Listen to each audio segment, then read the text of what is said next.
زکوٰۃ وہ اس کو ادا کرے گا جو قرآن مجید فرقان حمید نے مصارف بیان کیے، انما الصدقات للفقراء والمساکین والعاملین علیہا والمؤلفۃ قلوبہم وفی الرقاب والغارمین فی سبیل اللہ ابن سبیل۔ یہ جو قرآن نے مصارف زکوٰۃ بیان کیے ان کو ادا کریں گے۔ سب سے پہلے حقدار ہمارا بھائی ہے، وآت ذی القربى حقہ، اگر بھائی کو دیں گے اور یا بہن کو دیں گے تو دے سکتے ہیں، ماں باپ کو زکوٰۃ نہیں دی جا سکتی، اپنی اولاد کو نہیں دی جا سکتی۔ اس کے بعد زکوٰۃ جب آپ دے رہے ہیں مال زکوٰۃ، تو مال زکوٰۃ میں آپ کی نیت ہونی چاہیے کہ میں زکوٰۃ ادا کر رہا ہوں۔ زکوٰۃ کے ادا کرنے میں تملیک شرط ہے۔ تملیک کا معنی ہوتا ہے مالک بنانا،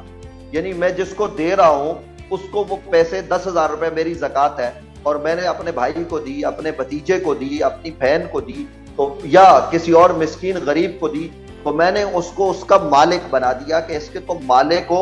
جیسے چاہو استعمال کرو۔ مالک بنانا شرط ہے۔ بعض لوگ کیا کرتے ہیں کہ کہتے ہیں ہم نے کھانا بھجوا دیا،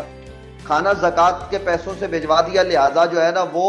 زکوٰۃ ہو گئی، تو ایسا نہیں ہوتا۔ بعض لوگ کیا کرتے ہیں، دیکھیے زکوٰۃ میں مالک بنانا شرط ہے۔ بعض لوگ کیا کرتے ہیں کہ کسی مردے کی تدفین میں مال زکوٰۃ دے دیتے ہیں، کھانے کے طور پر دے دیتے ہیں، تو کھانے میں راشن دے کر مالک بنانے سے تو زکوٰۃ ہو جاتی ہے، لیکن 20 لوگوں کو بٹھا کر کھانا کھلانے سے زکوٰۃ ادا نہیں ہوگی۔ اسی طریقے سے مردے کے کفن دفن کے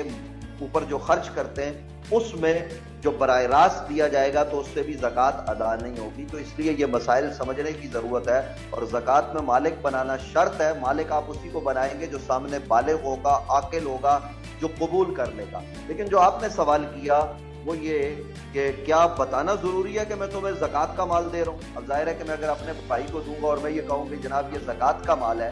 تو وہ لینے میں ہچکچاہٹ محسوس کرے گا، اسے شرم آئے گی، تو اس کو بتانا ضروری نہیں۔ یعنی یہ کہہ کر کہ جناب یہ پیسے تم رکھ لو، میری نیت ہوتے ہے دل کے ارادے کا نام۔ تو جو دل میں ارادہ ہے وہ یہ ہے کہ میں زکوٰۃ ادا کر رہا ہوں، اس کو بولا کہ یہ پیسے رکھ لو، بس یہ تمہارے ہو گئے، تو زکوٰۃ ہو جائے گی۔ زکوٰۃ کے دیتے وقت یہ بتانا ضروری نہیں ہے کہ جناب یہ زکوٰۃ کے پیسے اور تم میں دے رہا ہوں، آپ اس کو ویسے دے دیں، تو آپ کی نیت یہ ہو کہ زکوٰۃ ہے تو زکوٰۃ ادا ہو جائے گی۔ صحیح ہے سر، بہت بہت شکریہ، تھینک یو سو مچ۔ آپ نے بہت اچھی طریقے سے بہت سارے مسائل جو ہیں وہ ہمیں سمجھائے، اور